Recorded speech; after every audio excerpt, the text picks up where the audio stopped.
Become a sustaining member of the Commonwealth Club for just $10 a month. Join today.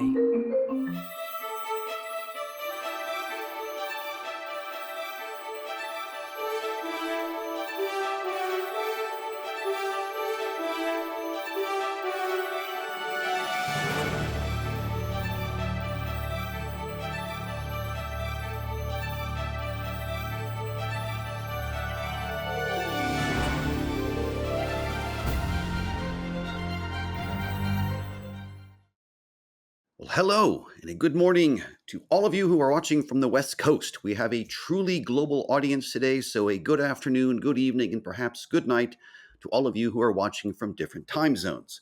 We are especially pleased to welcome the students and educators who are joining us today. My name is Darren Zook, and I'm a professor of global studies and political science at the University of California, Berkeley. It is my pleasure to be your moderator for today's event, Climate and Justice, Young Activists Speak Out. This program is brought to you by Creating Citizens, an education initiative at the Commonwealth Club of California. Now, here in California, we are experiencing the effects of climate change in the form of historic wildfires, persistent drought, and dramatic, even catastrophic rainfall at times. As these and other climate-related phenomena take hold around the world, young people are becoming increasingly frustrated by the inability or unwillingness of global leaders to enact just and equitable solutions to the climate crisis.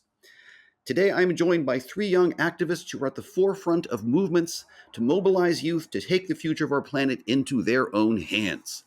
I would now like to introduce my fellow panelists. I will start with Vanessa Nakate.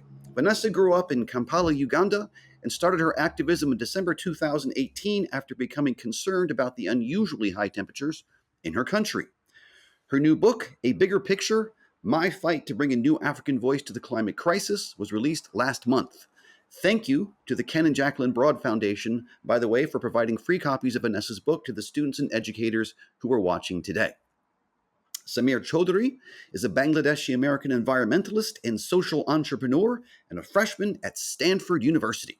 He's the founder and executive director of Youth Climate Action Team, Inc., a global climate justice advocacy nonprofit composed of more than 1,500 youth in 22 countries. Last, we have Zaria Romero, a junior at the University of Wisconsin-Madison, who is a project manager for the Sustainable Move Out initiative for a student group on campus. She recently returned from the COP26 UN Climate Conference in Glasgow, Scotland, where she represented Climate Generation, a nonprofit that builds climate literacy and action among youth, educators, and communities. One final note before we jump into everything here. If you have a question or a comment for me or for any of our speakers today, please post it in the YouTube chat box. We'll set aside time for questions later in the program. Having said all that and having introduced everyone, let's go ahead and jump in.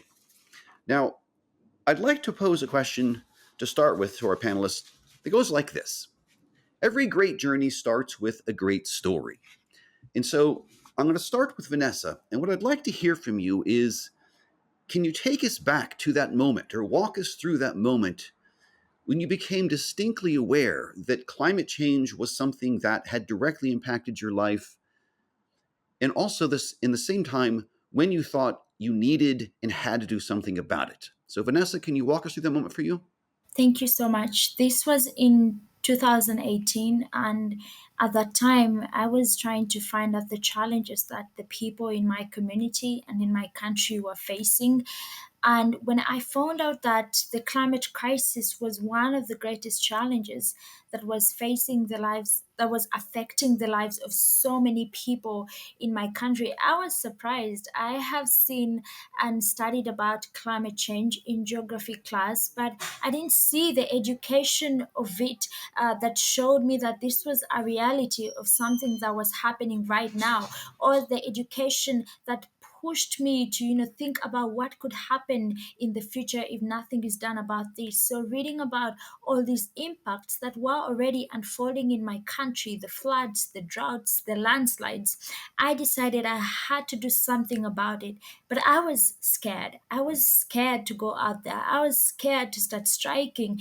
I was always very shy to, stand in front of people or look at people or just be in a place where everyone is looking at me. So it took me a while to actually start striking because I was very scared.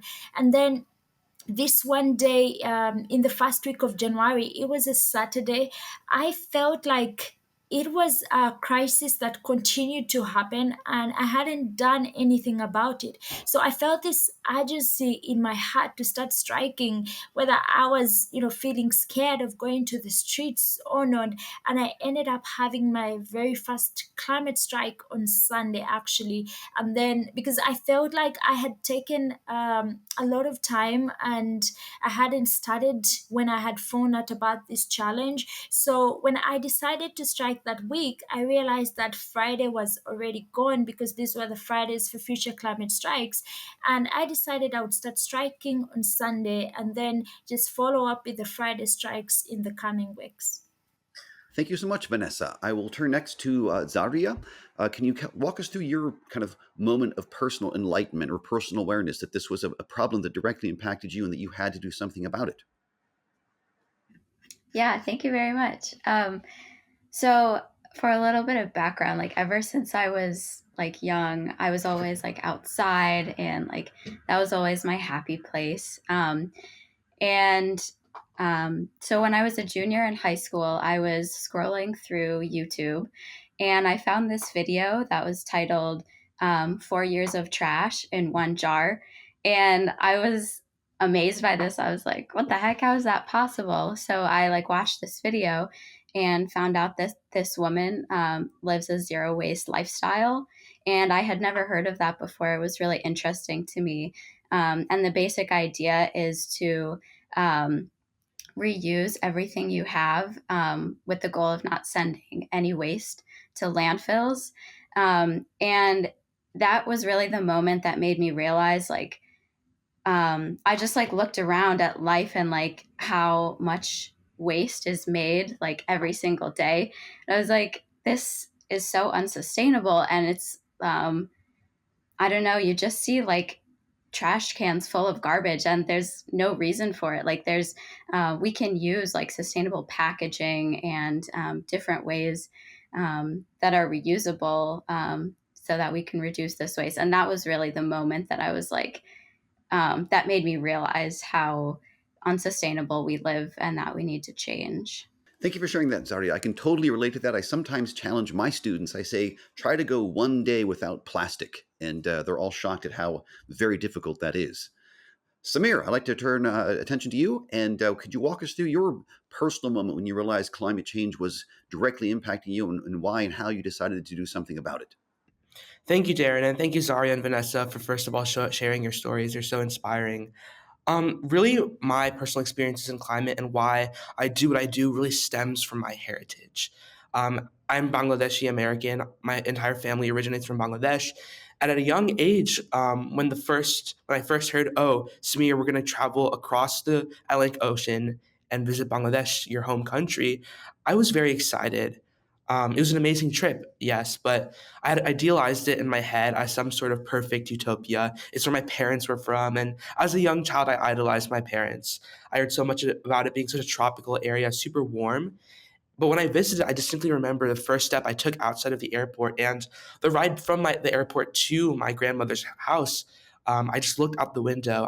As a kid, you like staring out the window, tuning out to your environment. I saw the skies were gray, cloudy, and there's a lot of smog in the air. And on top of that, the flooding crisis in Bangladesh is an extremely urgent issue. I think thousands of people are getting displaced by the flooding crisis every single day, and really having the climate crisis impact me, my family, and my own and a community so close to my identity really humanized it for me and changed it from some issue that was on the news in headlines all over the TV to something that was a lot more tangible. And because of that, I was really forced to begin investigating climate solutions, and I began really considering climate solutions at an extremely young age, whether that be through amateur trash collection, science research, throughout my elementary school, middle school years, to inevitably founding Youth Climate Action Team in high school.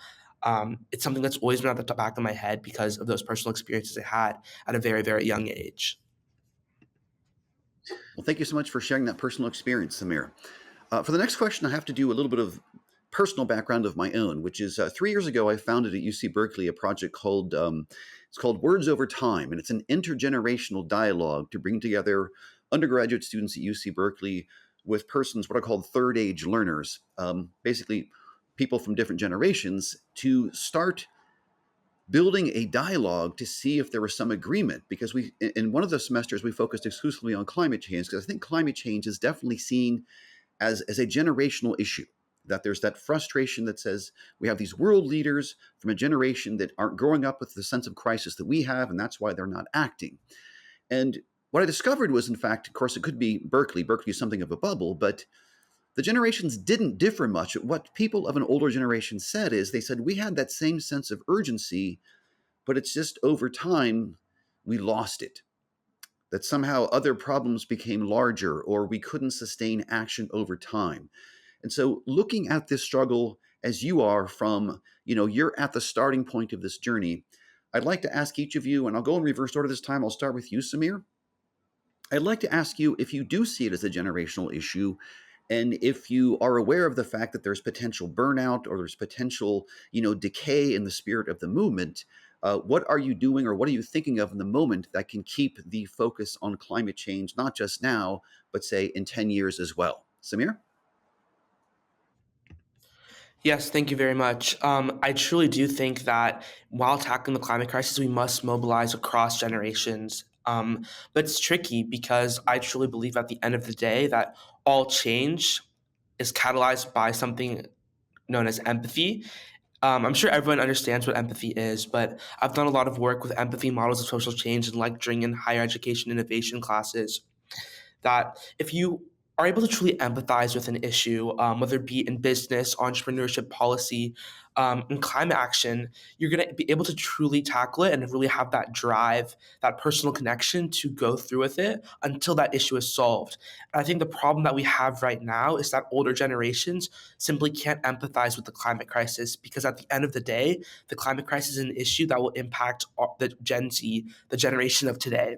And I feel like we can start by making this a truly intergeneral approach to climate solutions by trying to mobilize groups in older demographics by helping them cultivate that empathy, whether that be by emphasizing that their grandchildren, their children will be directly impacted by this issue, or some other mechanism that allows them to truly understand how it's impacting them, how it's impacting their own communities that they are very much a part of.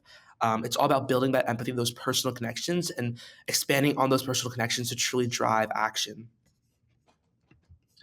Thank you for the insights, Samir. Zaria, I'll go to you next. Do you see this as a generational disconnect, or like Samir, do you think there's some cultivation of empathy that's in order here?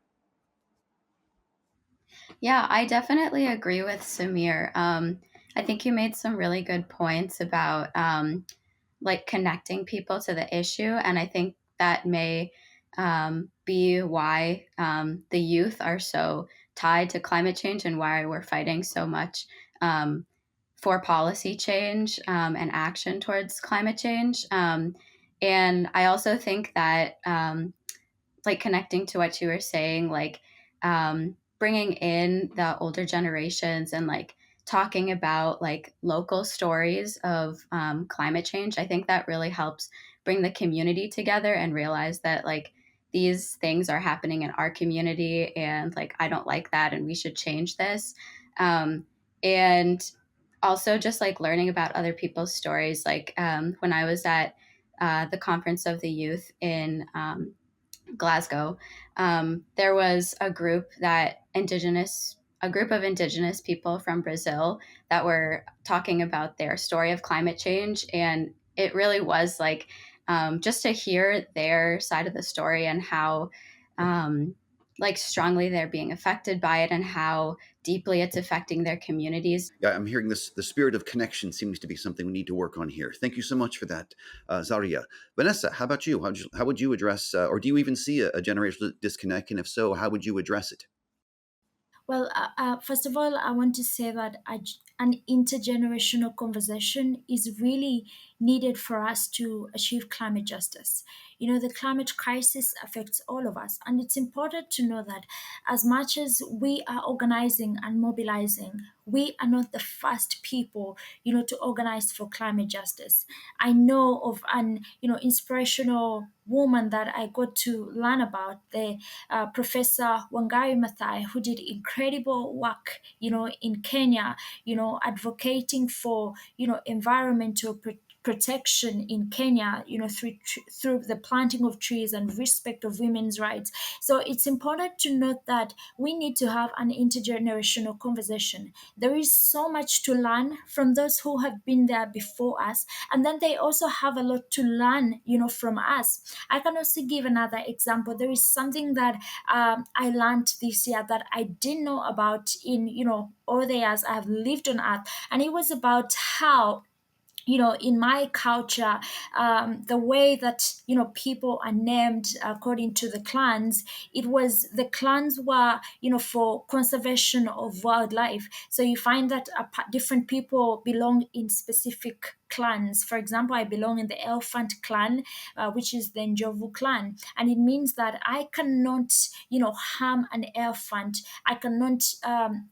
I live to make sure that the elephant is protected, and everyone in the elephant clan is like family. So in a way, you find that there is a clan for the elephant, a clan for the lions, a clan for, different types of fish. And this is something that I learned from someone older than me. So it's important that there is a sharing of wisdom from the older generation, and also a sharing of wisdom from the younger generation. There is so much to learn, from both the groups. And also, I want to talk about the burnout in activism.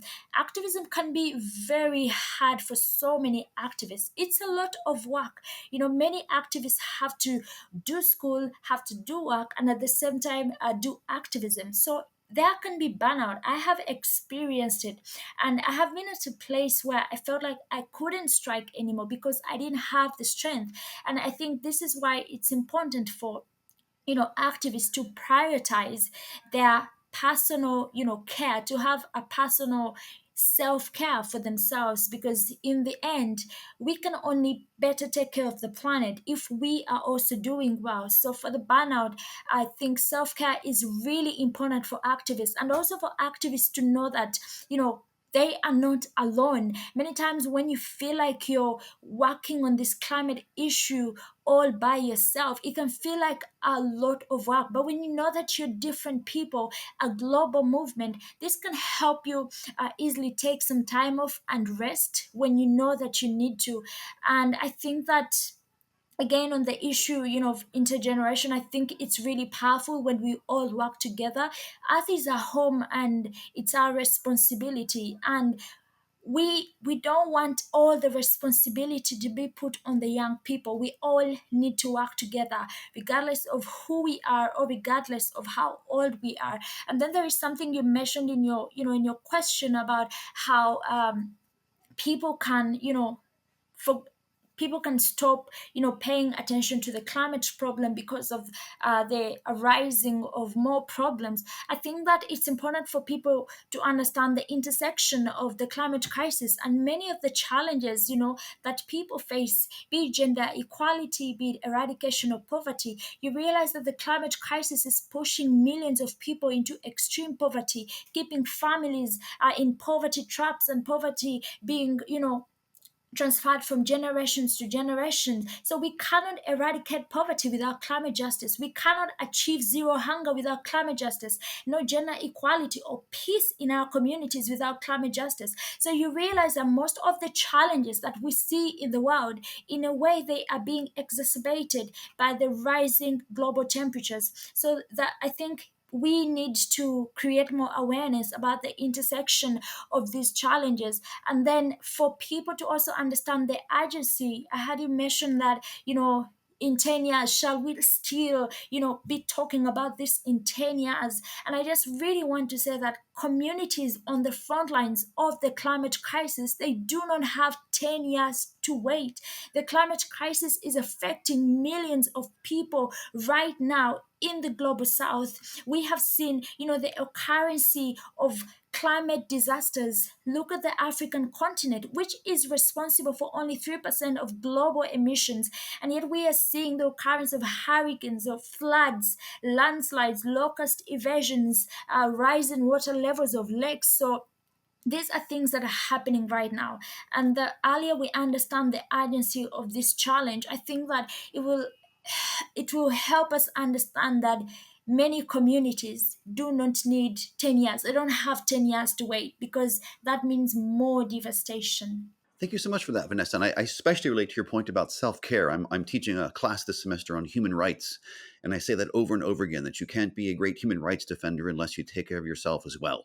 So I appreciate all of the insights. I'm going to switch gears a little bit here. And this time I'm going to start with Zaria. I know, Zaria, you and Vanessa both got back from COP26 recently. And I will say my experience with these kinds of huge conferences is that I usually show up with a great sense of hope and optimism. And usually, not always, but usually, I find that kind of dissipating into a sense of frustration after every day that passes after the conference. I was wondering if you could give us a sense of what your feel is, whether this was a conference that was filled with a lot of talk, but will probably dissipate like so many others, or whether you felt there was a real sense that change had to happen and was going to happen. So, Zaria, I'll start with you. Yeah, thank you very much for your question. So I actually attended Conference of the Youth, which was the youth conference before COP, where like the main goal of it basically was to create this global youth statement from youth from around the world. So I definitely felt that sense of like hopefulness, and like at the first meeting that we had, it was like, we're here to get stuff done, and like I don't know, list our demands for what we expect to see. And I think that this meeting may have been a little bit different from the COP, because it was right before it and we were all like fired up to be like, this is what we want to see, like this is what we expect to see. And I definitely left with a feeling of two feelings. Definitely a feeling of hopefulness because of everyone that was there, and like this whole youth community that's ready to take action and demand action for climate justice. But also that like hearing other people's stories and connecting with different people, there's a lot of work that needs to be done, and a lot of different spaces, just like Vanessa was explaining in her answer to the last question. There are a lot of different areas that we need to change. And it really is this intersection of climate justice and climate change. You can see it throughout all the world's problems. So we can't solve the rest of those problems without talking about climate change. So to sum it up, I definitely left with a feeling of hopefulness, but also of the reality of how much work still needs to be done. Yes, there's always more work that needs to be done. Thank you so much for that, Zaria. Vanessa, what was your reaction to COP26? Did you have the same experience where you felt at least there was a sense of hope and you're trying to sustain that hope, or was there a different experience that you might have had? First of all, I want to say that, in the halls, there was this feeling of, celebration, because it felt like, the people in the halls were celebrating that we were actually moving forward, with all the commitments, with all the promises. And then a climate tracker shows us that we are on a 2.4 degrees pathway, and this is global devastation. And this is This is a death sentence for communities that are on the front lines of the climate crisis. So at the COP, I can say that we had two pathways, pathways of, the people in the host saying that we were actually heading there. And then the real problem showing that we are on a 2.4-degree pathway. So what I can say is that there were more empty promises, more empty phrases, and another empty conference that disappointed so many people. Because again, the climate crisis was not treated as a crisis that is affecting the lives of the people right now. And again, this is something that I already said, but it's important for leaders to understand that commitments will not reduce CO2 emissions, and promises will not reduce greenhouse gases. Pledges will not stop the suffering of people on the front lines of the climate crisis. Only real action will. But then we didn't see that happening. In the end, we are on a 2.4-degree pathway, which means a global devastation for so many communities. And to also talk about the climate finance, the $100 billion that was promised, for the vulnerable countries, which has again been delayed, for so many communities on the front lines. And then we saw that no separate fund was put in place for loss and damage. Many communities are experiencing loss and damage right now. And again, these are communities that did cause the climate crisis, that have nothing to do about climate change. But again, it's really important for people to understand that when loss and damage happens, it means that communities cannot adapt to starvation. They cannot adapt to extinction. They cannot adapt to their lost cultures or lost traditions as the global temperatures rise, as the weather disasters, the climate disasters continue to destroy communities and livelihoods. And just to talk about what Zaria said, I think the hope was really in the young people. The hope was really in the people on the streets. To me, that is where I saw real hope. The young people who are organizing the climate strikes, speaking up and continuing to demand, for climate justice from the leaders. I think that was where, the real hope was and the real change was. But at the conference itself, I have nothing, good, to celebrate about the conference. All right. Thank you so much for sharing that very insightful review of your experience. I'm going to switch gears a little bit now. I asked you for a little bit of personal story in terms of your personal awakening. What I'd like to do now is kind of let you talk about what I would call a day in the life. And Samir, I'm going to start with you. So I'll ask the question this way. At UC Berkeley, don't know how things are over at Stanford, but at UC Berkeley, for many students, the biggest decision they have to make in the course of the day is, where am I going to get boba tea today? You're a CEO. You're a CEO of an organization that has people, all around the world fighting this. So could you tell us, a little bit more about Youth Climate Action Team, what your role is, and, how you keep the fight going in a sustained manner? Before I start my answer to this response, I actually also do think about when I will get boba tea every day. I am addicted. But it definitely is a time commitment. And I'll start by prefacing with a little bit more information about who we are and our goals and our organization as a whole. So when I was 17, I founded Youth Climate Action Team Incorporated, and we are a global 501c4 climate justice advocacy nonprofit. We have over 1,500 youth organizers spanning over 22 countries, and we've reached over 300,000 people across the world. We're so lucky to have been able to collaborate with the United Nations Environment Program. I was lucky enough to work right alongside Inger Anderson, their executive director, on actually our first initiative, where on our first initiative, we understood that with COVID really becoming a global issue, that our approach to tackling climate change would have to change. So alongside Inger Anderson, I organized a global conference mobilizing youth from across the world to kind of spark that discussion. And we've worked with the United States Environmental Protection Agency. I've worked with Administrator Michael Reagan to kind of shape environmental justice and energy infrastructure policy. And then essentially what our youth do, we do a lot of political lobbying. So working with politicians across the world to ensure that we're advocating for sustainable policies and policies that we think can actually make an impact while tackling the climate crisis.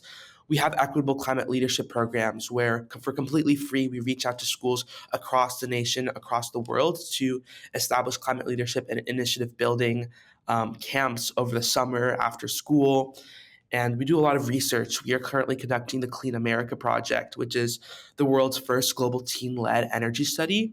And what we're doing is we're quantifying the impact of renewable energy in different sites across the world and providing more transparent, hard data on the public health implications of clean energy. And we hope to lobby those findings to politicians to hopefully increase energy policy prevalence across the world, because it's something that has such beneficial impacts to public health. It quite literally will save lives. And beyond that, we do a lot of micro grants funding for local initiatives and a lot of other community organizing type initiatives and activism development. So when looking at some sort of day in my life, it is definitely quite busy. Running an organization like this has taken up all of my time. And honestly, over the past summer where I had no responsibilities, didn't even have to be at school, sometimes I was working from the moment I woke up to the moment I went to bed. So coming into school, I definitely had my challenges where I had to manage my time, my schoolwork, other climate work I'm doing at Stanford, and then obviously managing YCAT, that's the acronym for Youth Climate Action Team.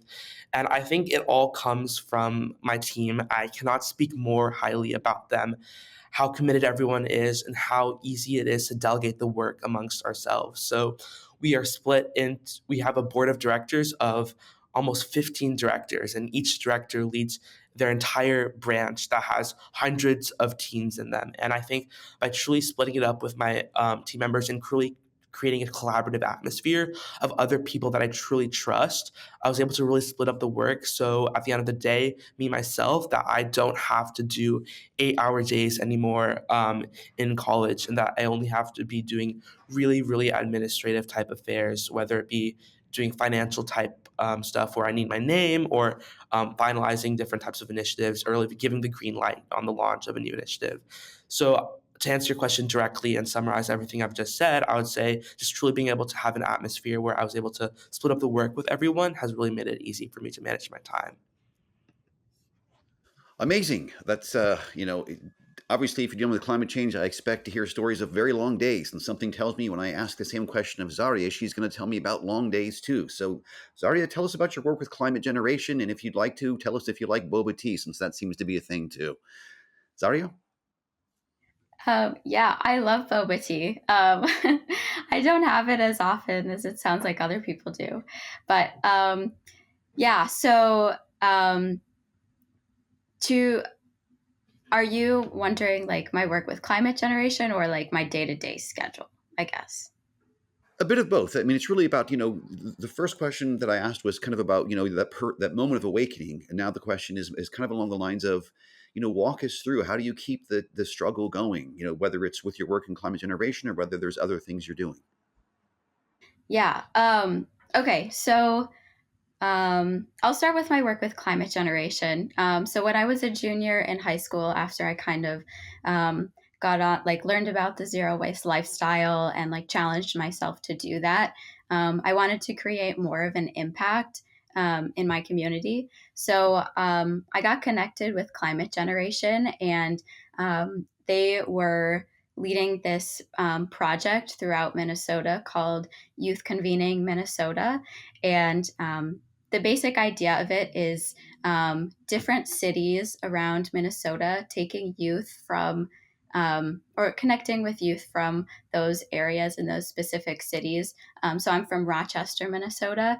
So we worked with a team of, it was me and other high school students in Rochester working with Climate Generation to plan this convening for our city, Rochester, and basically just to collect everybody and talk about climate change and have that conversation. And the real like goal of it was to connect people to each other, and we incorporated local stories of climate change and local stores and organizations, and like what resources we had that are kind of dealing like um, working towards solving climate change. So that's how I got involved with climate generation, and I've been working a little bit on and off with them now that I'm in college.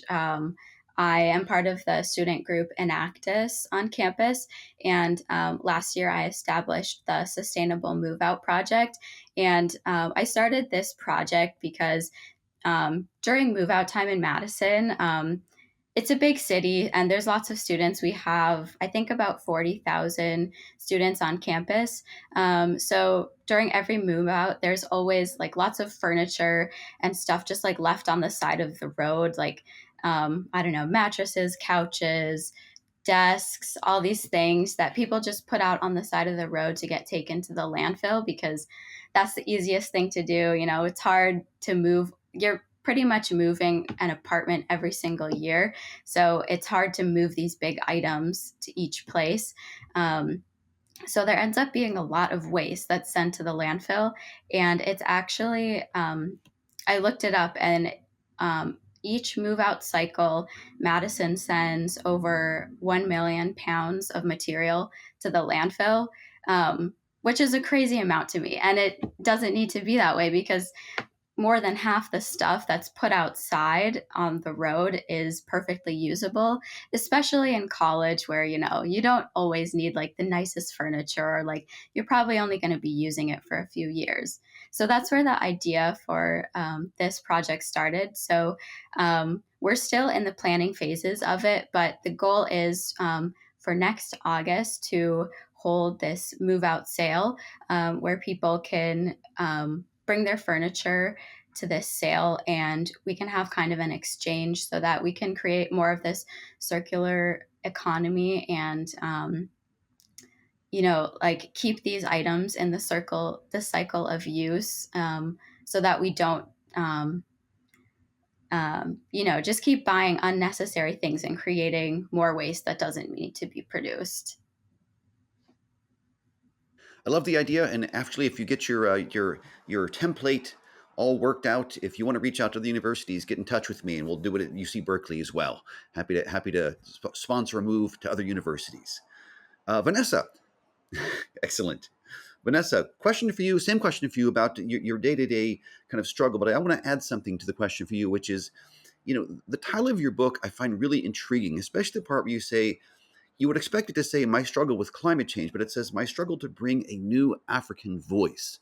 And what I like about it is, you know, if you go back even to the 1980s and onward with benefit concerts and Live Aid, there was always this idea that Africa was a place that couldn't speak for itself or had to be spoken for by others.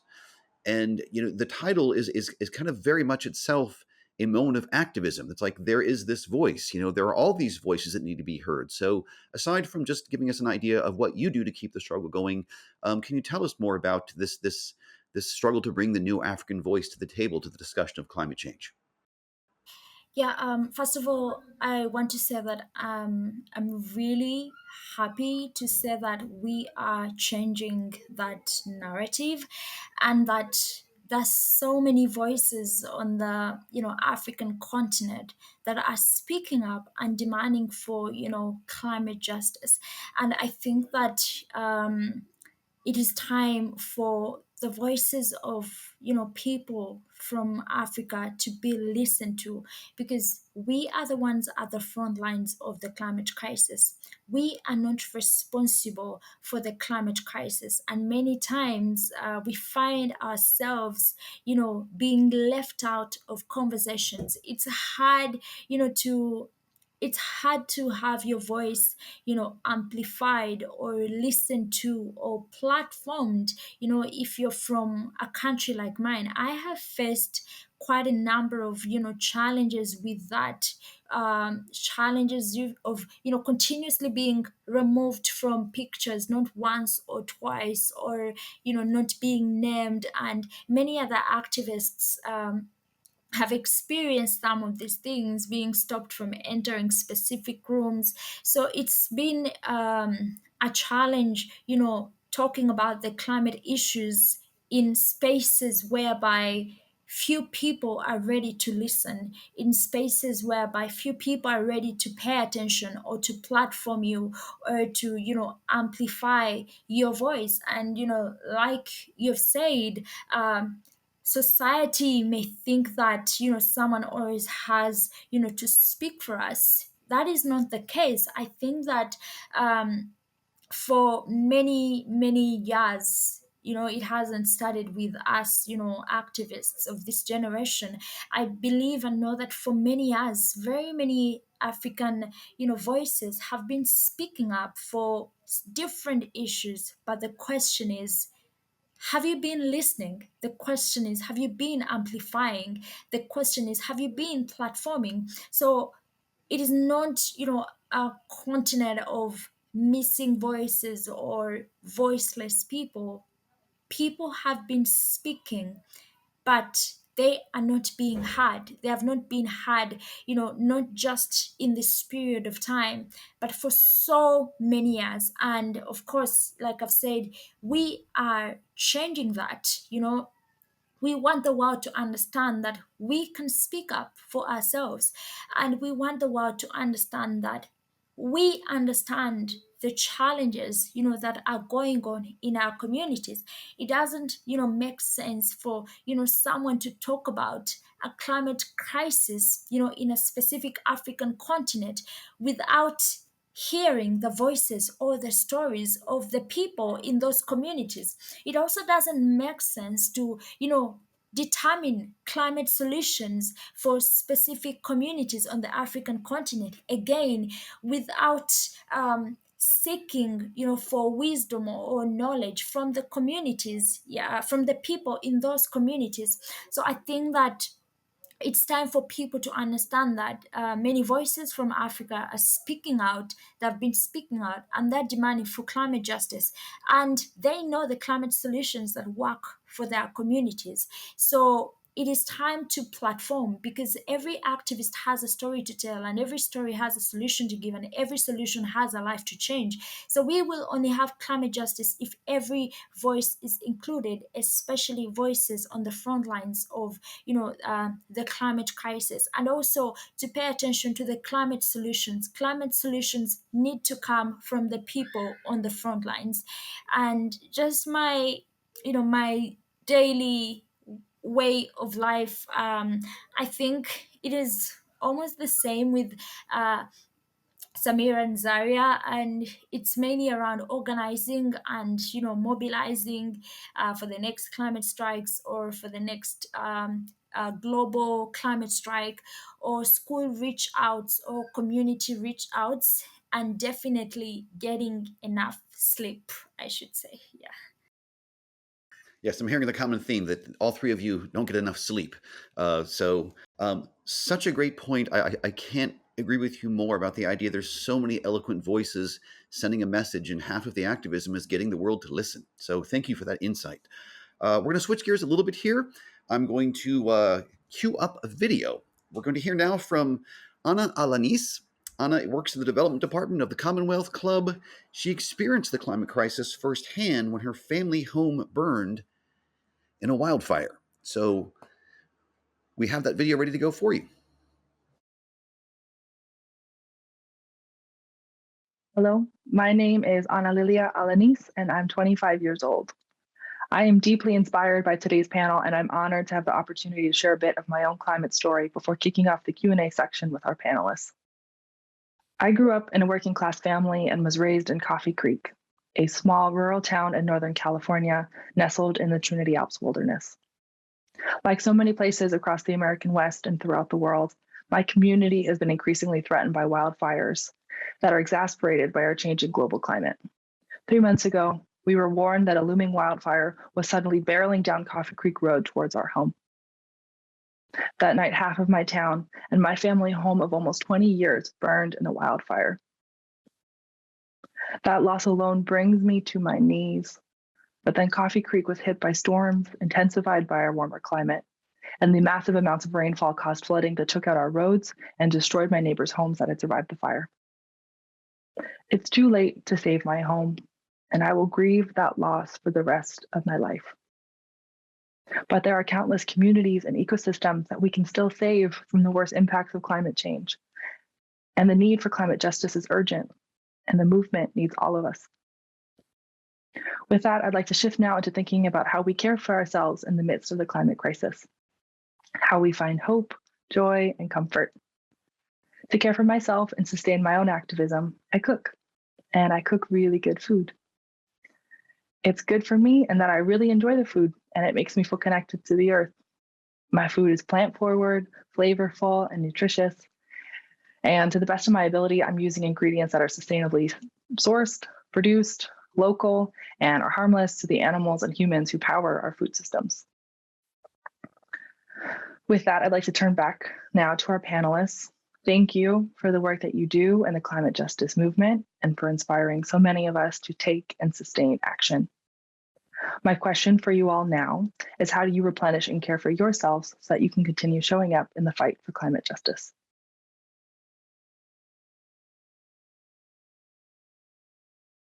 All right, what an excellent question, since self-care already came up once before. So before we jump into other audience questions, aside from boba tea, I guess I forgot, Vanessa, to ask you if you liked boba tea, but give us an example of because everyone knows that struggle is exhausting. So give us an idea, give us one thing that you do that helps keep you going. What's your self-care thing, your go-to self-care thing? I'll start with you, Samir. Yeah, honestly, I feel like the biggest thing that gives me joy is just being around people that I love, whether that be my family, my friends, and they make my life in climate activism so easy because a lot of the times I'm working with them. I'm working with people who I'm really, really close friends with. And that in itself, I find to be very, it allows me to preserve my energy and prevent burnout. I would say apart from that, I think the biggest thing that I do outside of climate activism is spending time with friends that really helps me take care of myself. Because as Vanessa said earlier, if we aren't taking care of ourselves, the movement isn't there because we are the movement. So it's definitely just taking a break from the day and working out, whether that be going on a run, riding my bike throughout the various trails in the DC and California regions, or just going for a nice swim. Those are always really nice methods that I try to implement in my daily life to keep myself fit, but then also give myself a mental break from just all my work that I have to do. All right, excellent. Zaria, any tips or insights, or when you want to share anything you want to share about how you keep yourself going, rejuvenate? Yeah, definitely. So my favorite things to do to rejuvenate and I guess for self-care is either like yoga or meditation. I find those to be like very healing, and it also brings in like some exercise, moving your body. Or also another thing I love to do when I have time is to just like go for a walk outside and enjoy the nature and the space that you have, because I think a lot of like when you're learning about climate change and about the ways it's affecting different communities, it can weigh like a lot on you. And I don't know, it's really hard sometimes. So I think just being present and enjoying, like hearing the birds chirp or seeing, the leaves of a tree like blow in the wind, those are really like, I like focusing on those things like in the present and just finding the beauty in those too. Well said. Like I said, I often advise my students to do the same thing. I sometimes challenge my students to also go a day without social media, and they come back with great comments like, I actually heard birds singing for the first time. It's like, yes, it's everywhere. Vanessa, how about you? And do feel free, Vanessa, if you like boba tea, you can say so. But if you have another drink that really rejuvenates you, that's fine too. But give us an example of how you participate in kind of self care to make sure that you keep your energy levels up. First, I haven't had it before, so I don't even know how it looks like. Yeah. But personally, I love to be by myself a lot, especially if I'm not doing activism, and I just love to be in my room, literally. Most of the day, if I'm not doing anything, I just love to be in my room, because when I am alone, I get to sleep when I want to. And I love sleep a lot. I think it's really important, especially when you're doing activism. And then when I'm alone, I love to pray, and I love to listen to worship music.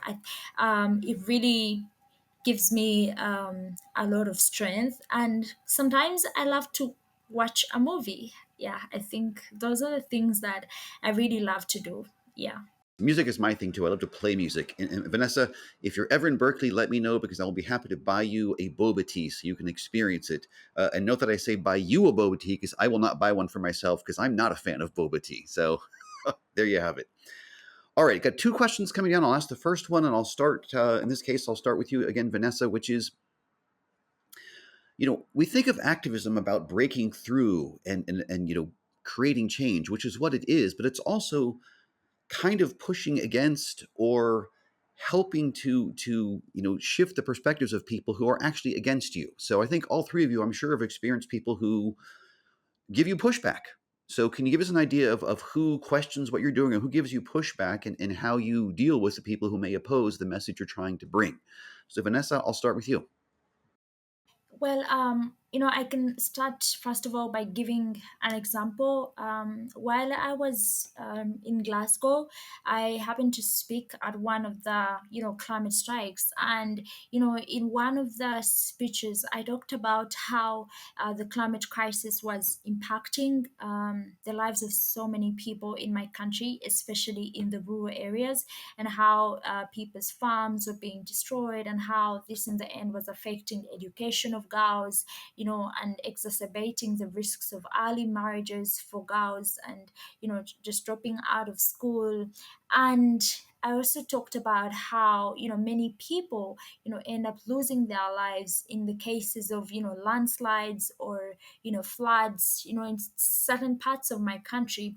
And then there is this um, media outlet in my country, and they just put a certain kind of headline, basing on on my speech. And of course, it's kind of a twisted kind of headline.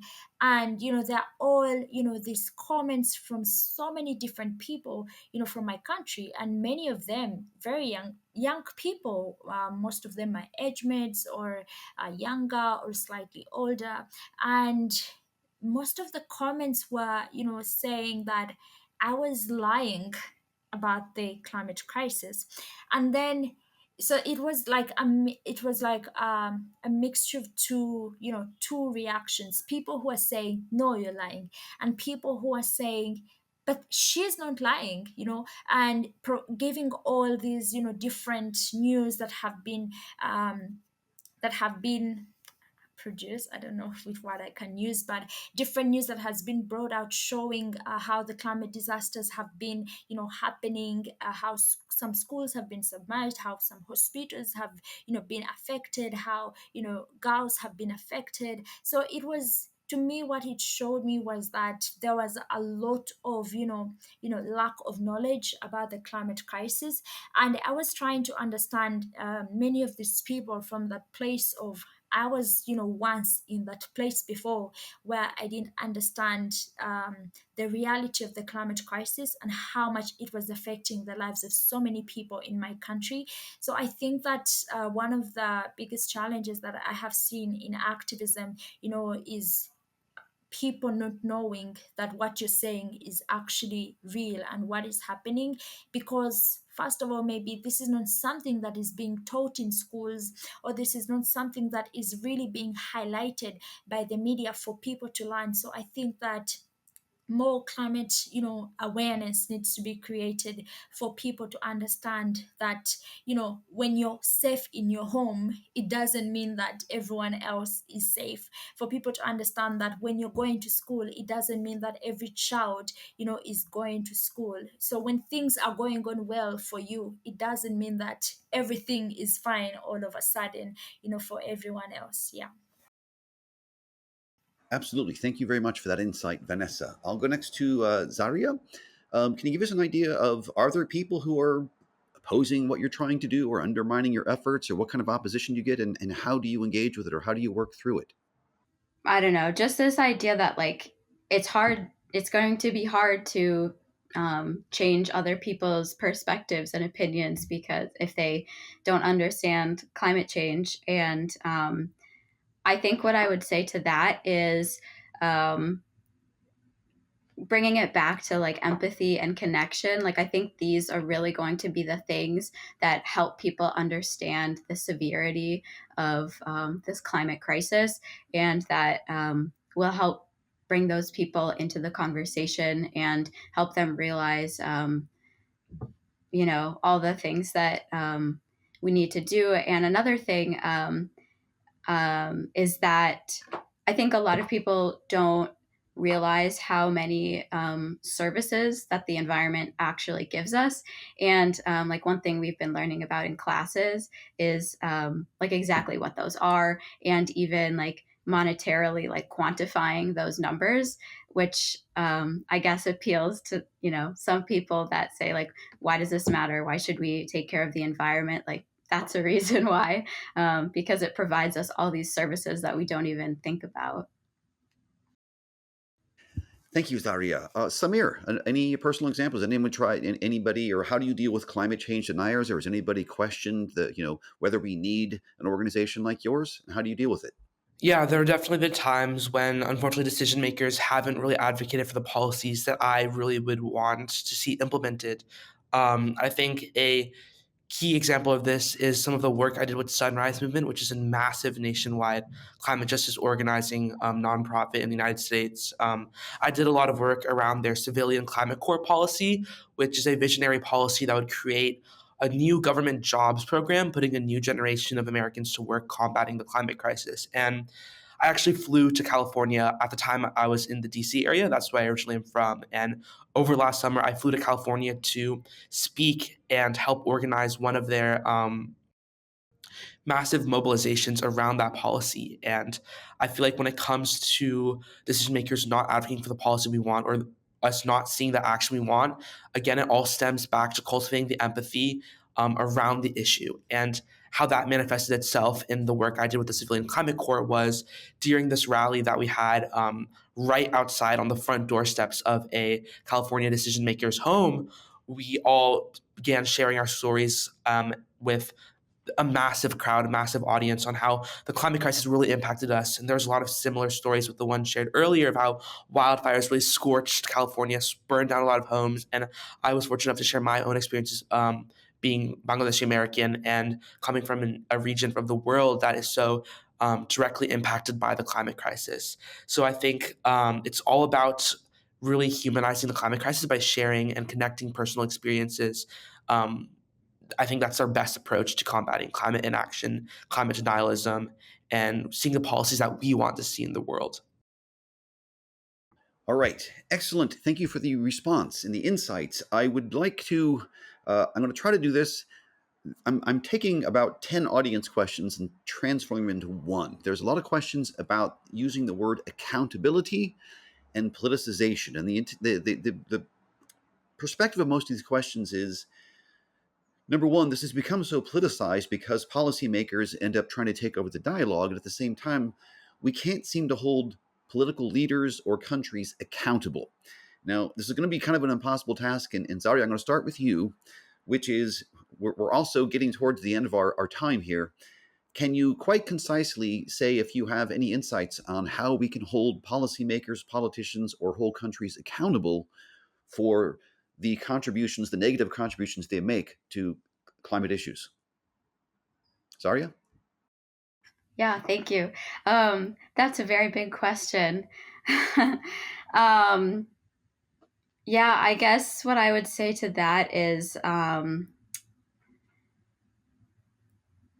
don't know, if there's a way to personally get in contact with policymakers, like whoever you have access to, I guess even like someone local in your community, like a mayor or um, I don't know, a senator or someone, like try to make those connections and really talk with those people. And I think that's a way to hold people accountable and also like band together with other people that feel the same things as you do about climate change and the need for action.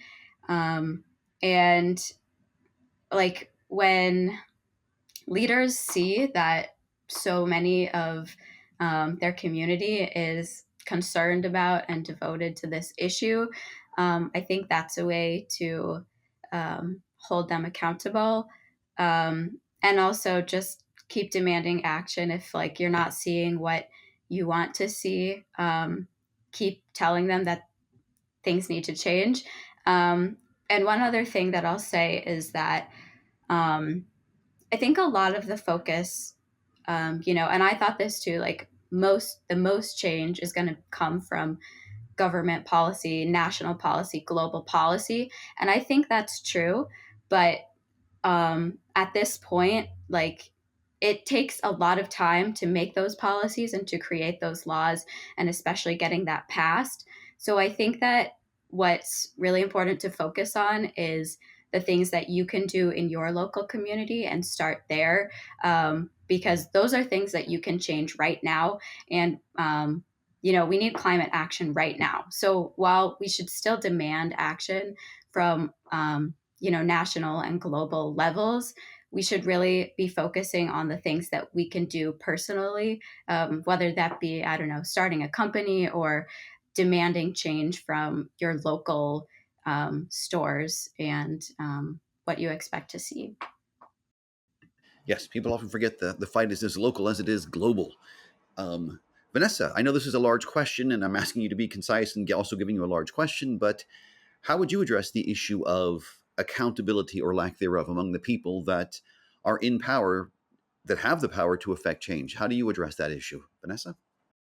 Well, I think that one of the things that I've got to see from leaders or the people in power is that through their speeches or, through everything they say, there is so much that is promised, and there is so much of all these promises of a future of another world being possible, and then the actions that are followed after those promises, they do not really reflect on the words that are being continuously said by leaders or generally people in power.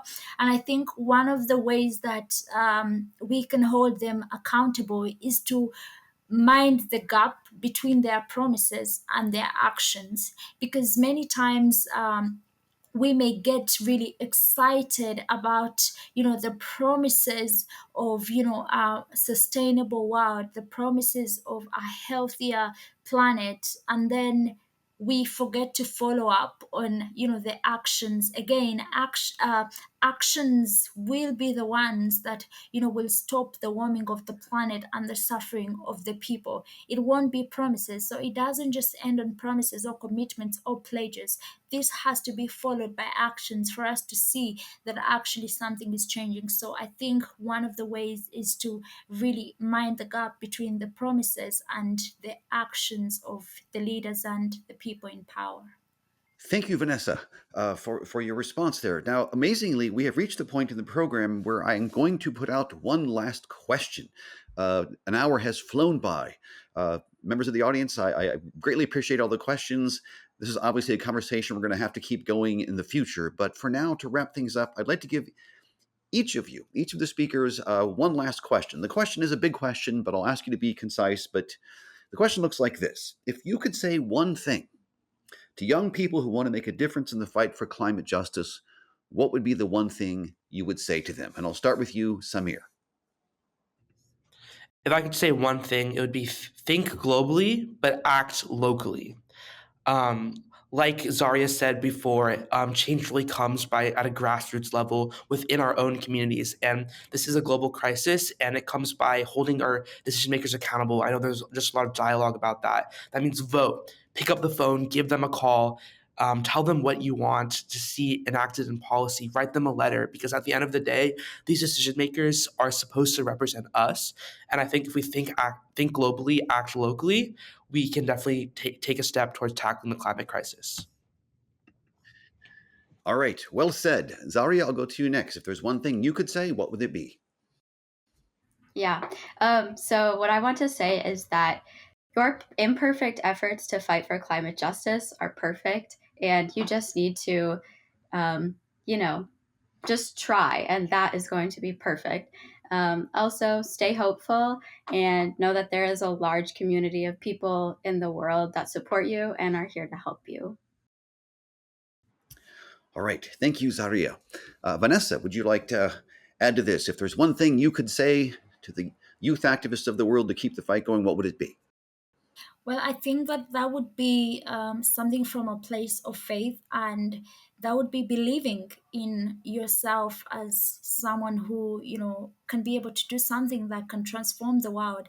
And, in a simple way to say it is that for young people to believe in the power of their voices, and for young people to believe in the power of their actions. No one is too small to make a difference. No voice is too small to make a difference, and no action is too small to transform the world. So I think that believing in ourselves and also believing that another world is possible is something that I would tell any young person who is doing activism or who wants to do activism.